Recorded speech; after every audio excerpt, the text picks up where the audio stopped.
Hello again.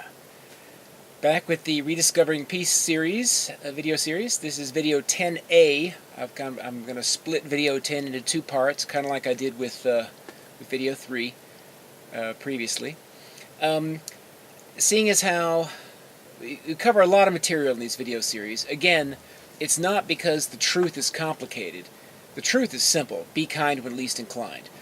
What this video series has to do, though, is peel away, unlearn all the stuff that we've been told that flows against that truth, that tempts us and indeed encourages us to denounce and reject and ignore that truth. And so this entire presentation is set up to help you through right brain symbols and archetypes and left brain logic kind of peel away that conditioning and allow you to see life anew and live life in a new way. And the entire, even though it's an intellectual, any presentation tends to be an intellectual exercise, it's a mental exchange. There's some limbic resonance going on, and whenever I was blessed to do workshops, and we were able to do hands-on exercises for all of these principles, which are a lot of fun, people get to have real psychological and emotional experiences with this truth. But as far as a video series goes, it's a lot of verbal, intellectual language, and it's good to remember this is a practical concept. This is not a theory in the traditional sense of the word. It's not something that I have hypothesized and wonder might be true. It's not something that I think sounds logical and could very well work if put into practice. Everything that I've spoken so far in this series, and everything that I'll speak till the end, is directly tied to personal experience and quite intense testing and study.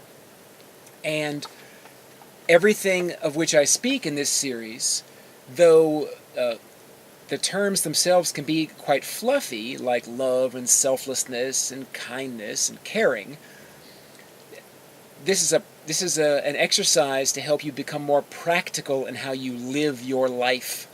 Not how you think about it, not how you feel about it, not how you wonder about it or understand it, how you live it. This is a real deal. So,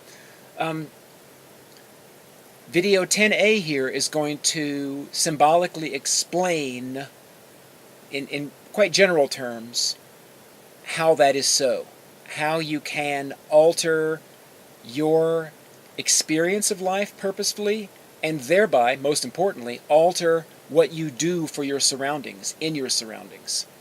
And this is going to be talking, video 10A is going to be talking about pages 34 and 39 of the workbook.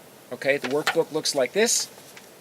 If you'd like to follow along, it's you go to my website, link in the description box, click on the writings page, you'll see this, and you can either click on it and read it during this presentation, or you can download the PDF and print out a copy and have it in your hand and write notes on it, whatever you want to do. But this workbook is designed to accompany this entire presentation series of videos. Okay? So going to page 34, and I'll just show you how it looks here. This is page 34 and how it looks. Can we zoom in? Will that work? Ooh. Goodness gracious. Yeah, there's page 34. Okay, and that's how it looks. Yeah. And what it's about, essentially, is how you can alter how you affect your environment. Yeah? Because if we remember from this diagram, right, everything inside these two lines, your mind-body lines, is, of course, you, right? And you're not only a physical being, or a mental being, or a spiritual being, you are an electromagnetic being living in an electromagnetic universe. You are a bundle of energy interacting with other bundles of energy. And every moment of your life, you are emitting a unique electromagnetic or pseudo-electromagnetic frequency. And that unique frequency is based on not only what you are doing, but how you are feeling during what you are choosing to do, and why you have chosen to do it. Okay? And the compilation of those three things makes a highly specific frequency that then is beamed out during that action or that choice into your surroundings. Okay? And what's interesting is the whole like attracts like concept. When you choose a certain frequency based on a certain behavior done with a certain mindset, yeah, similar experiences not only are attracted into your immediate future and present, also your chosen mindset makes it likely for you to see and notice the similar frequencies that are already there and the similar frequencies that tend to arrive. All right? And so that's what page 34 shows you. Explains symbolically this truth and then reminds you that you can literally change the content of your surroundings and the content of your reality based on what you choose to notice in those surroundings purposefully. You can do this purposefully and intentionally. This is not, by the way, saying you can co-create. There's a I call it a myth. It could be true. Co-creation to me implies that you intensely focus on something and you literally bring it into being. That has not been my personal experience. That does not resonate with my personal truth, though it might very well be. What I do believe in is magnetics and electromagnetics. And I do believe that we can emanate a frequency that then attracts similar things into our lives according to physics. Yeah. And then if we have a certain mindset, we are going to be predisposed to see and notice those things when they arrive. And that looks like co-creation, but it's really just magnetism. Okay? Intentional, conscious, purposeful magnetism. Yeah? That having been said also, an important aside tied to the law of attraction, which is essentially what I just described, and I do have experience that does to a degree function. That does fit with my understanding, both intellectually and experientially with physics and being in a human body in this physics delegated and relegated world. You can attract into your life.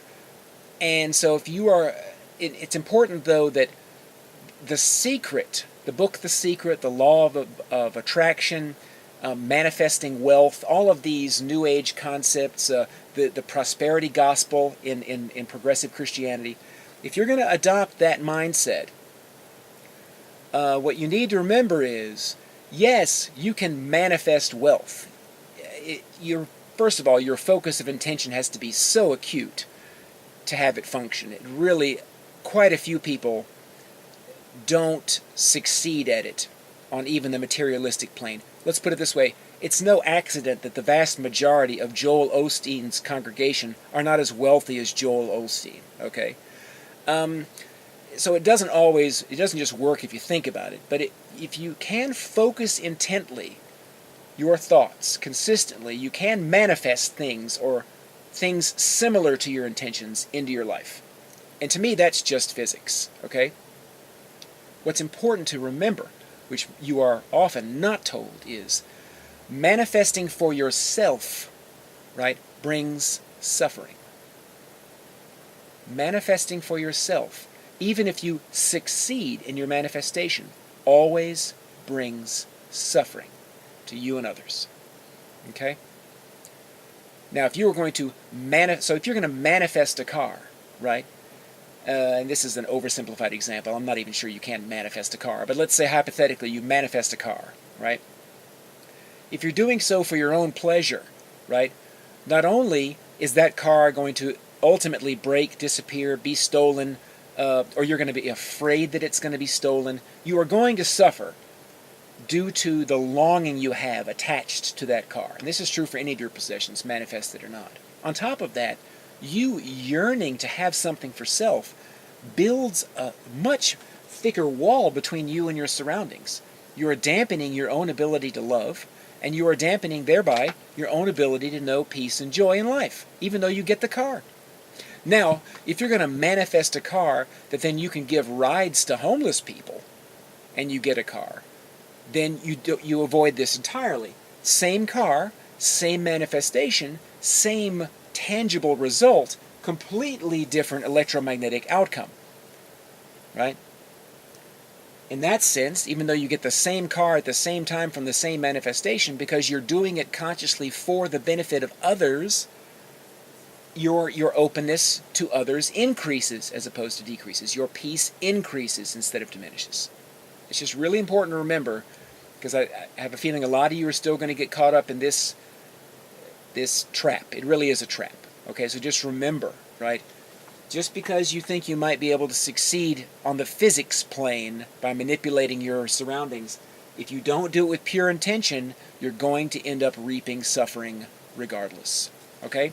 So, that having been prefaced and out of the way, how do we do it? How do we change our frequency? Okay? Well, it's not what you do. That's very important, right? When you look at this diagram, I've used the archetype of giving on page 34, right?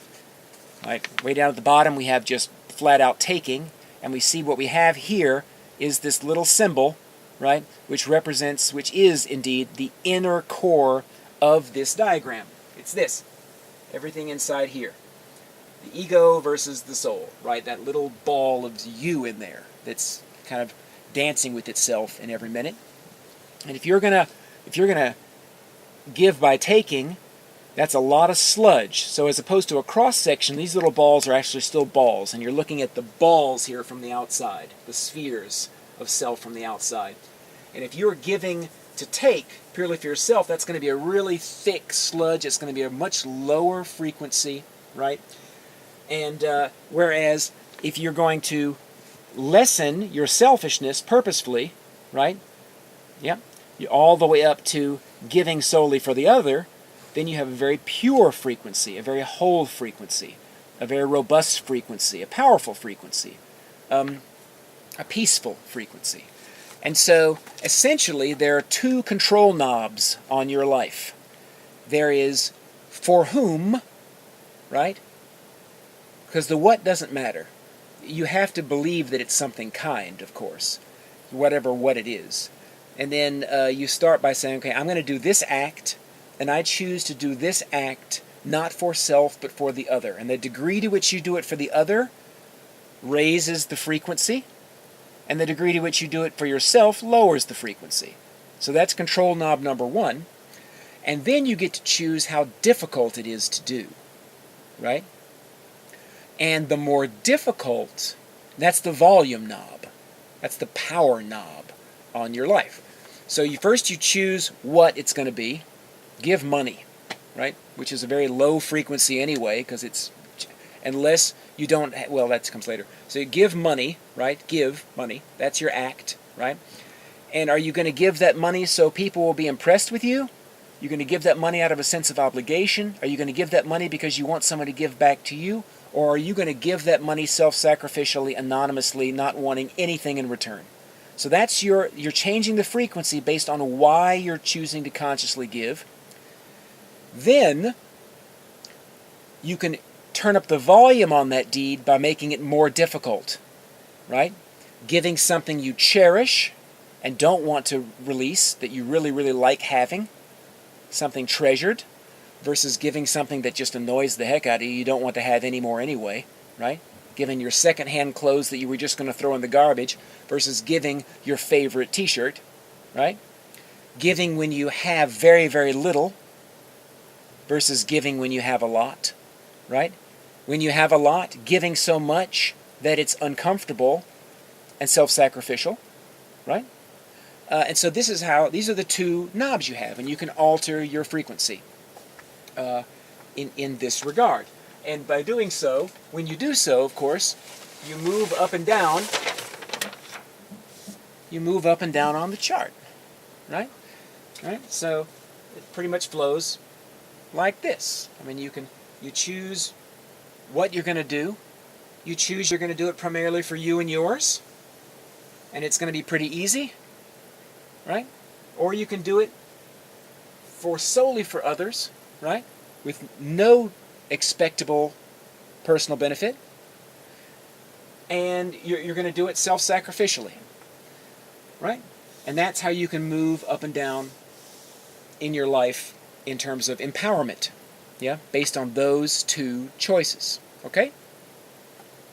Now, and the effect that has on you is that, A, based on that choice of frequency, you will, as I've said before, attract similar frequencies to you, and based on that choice of frequency, you will make it more likely to notice those similar frequencies from all the other stimuli that are flooding your system. Your familiarity filter will be altered to notice them more. And based on the power, of course, that you choose to employ, how self-sacrificial or how easy things are very non-powerful, neutered, castrated. Difficult choices are very powerful. You can choose how much of an impact you have on your immediate surroundings. Okay? So that's essentially page 34. To broaden that, I want us to move over to page 39 to something I call the power of how, and then we'll close this video out. Power of how is on page 39. It looks like this. Looks like that. Okay, see that? And this page is written well enough to be relatively self-explanatory, but I wanted to put it up here anyway on the chart in visual form for you, because it's pretty important. Being a left-brain guy, I wanted a way that I could quantify what I was doing. Because, you know, what I discovered pretty quickly, power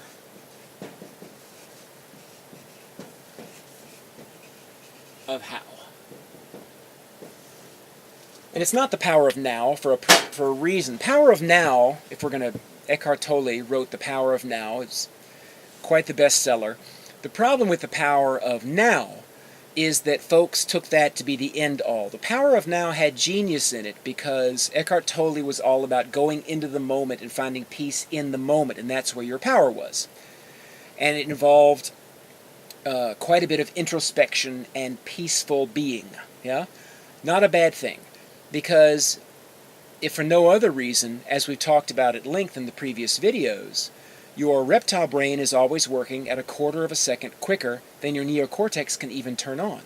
And if you don't pause long enough in any given moment to choose selfless action, to choose to be kind and loving or caring or generous anyway, yeah, no matter how it feels or sounds, you will be responding selfishly in some way, one way or another.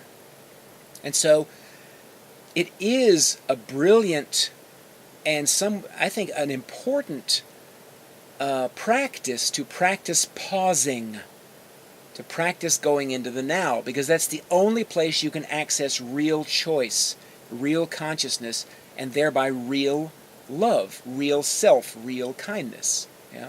You have to pause, at least for 1/4 of a second. The trouble with the power of now is folks stop there, and they lead self-centered, passive, non-productive, non-serving lives. They get stuck there. They think, oh, I found it now. All I have to do is sit on a bench and just be in the moment and I'm all good. Forgetting the fact they're not trees and bushes. They're humans. They can move. They can hug. They can serve. Forgetting the fact that while you're sitting on the park bench, 15 feet over, there's a homeless guy who's hungry, okay?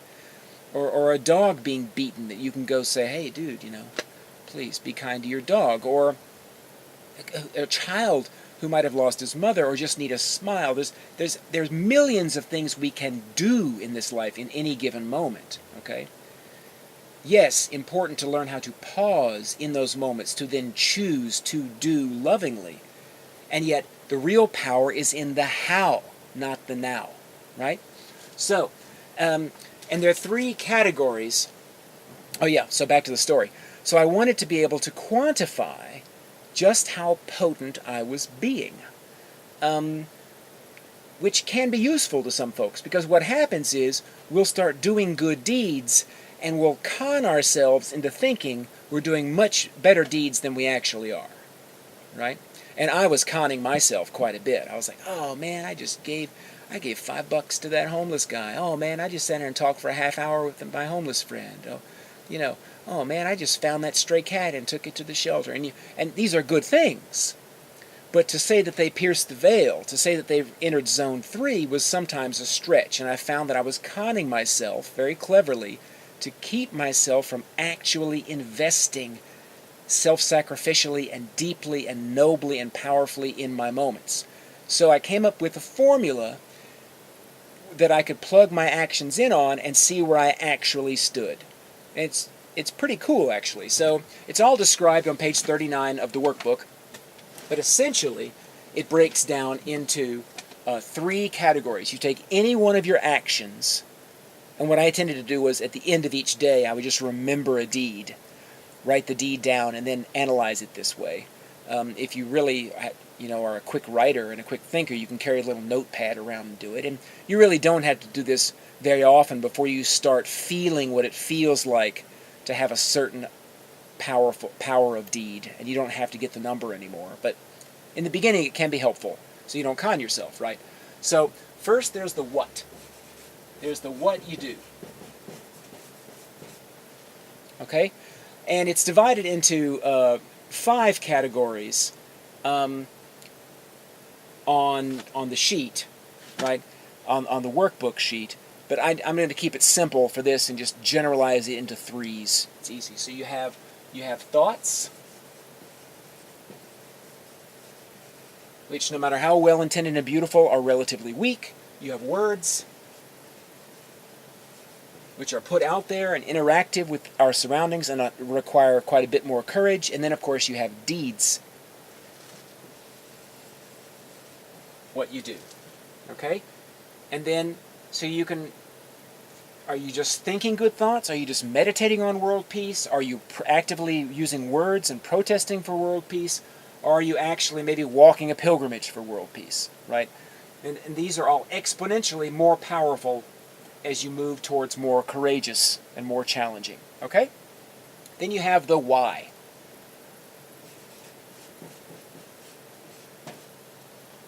And so that is basically for whom. For whom. Who are you doing it for? Right? I'll put for whom here. And of course you have, first of all, you got yourself, right? And if we're honest, the vast majority of our actions, if we're honest and humble, the vast majority of our actions, if we don't pause first and choose otherwise, are done for self. And an offshoot of that is friends and family. I'll just write friends. Yeah? Okay? And then it gets down to enemies. And it moves up to enemies. By enemies, that includes strangers, associates who are treating us poorly. Enemies is not just the guy attacking you with a knife. An enemy is a broad... anyone who is... to whom it is uncomfortable to give. Irrational to give. Enemies. And again, in our society, strangers count as enemies, because until proven otherwise, everything unknown is considered has a default setting of enemy or dangerous, right, in our primal existence here. And then the third category is where. And by where, I don't mean the location, I mean the where of self. How you're feeling, your status when you're giving it. Now, if you're feeling comfortable, it's easy to give when you're in a place of comfort. Not bad. Giving is great, but if you're feeling comfortable when you're giving, if it's easy to give, it's weak. Yeah? Then you've got times when you just feel neutral, and I'll just put a plus-minus sign here. That's times when you just feel kind of blah, kind of neither one way or another. And then if you really want to blow the roof off, yeah, when you give or act from a place of personal suffering.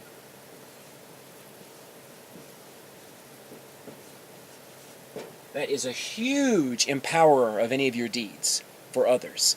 That's your sadness, your anger, your fear, your pain, illness, injury, fatigue, right?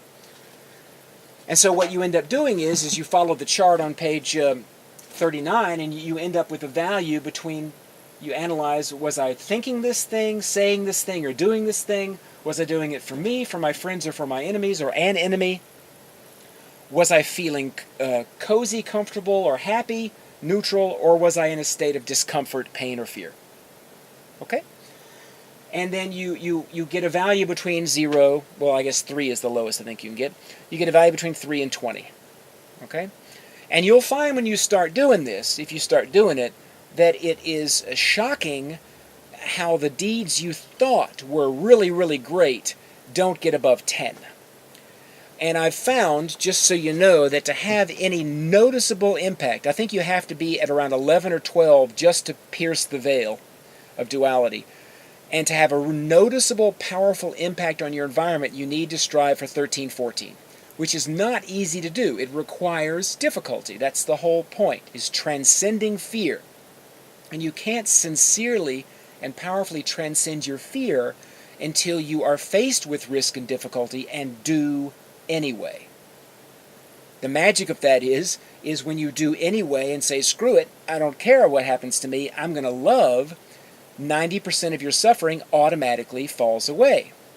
Because as I pointed out in previous videos, as secular pain studies have shown, 90% of our suffering from having a pin stuck in our hand is not the needle going in, it's resisting the needle being there. It's wanting to pull the needle out. It's being afraid that that the wound is going to be infected. It's focusing on the pain and hoping another needle doesn't show up, right?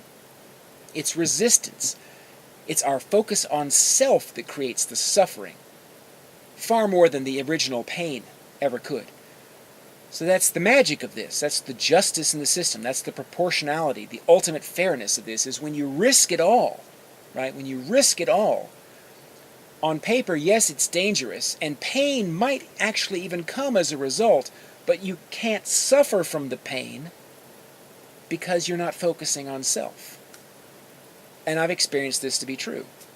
And more often than not, I can't promise this, that would take away the fun of it. If it gets to be too easy and too cozy, it's not going to be powerful for you. Could very well be dangerous. In my experience, Lao Tzu is right in the Tao Te Ching. You are never safer than when choosing to be fully vulnerable. And that's just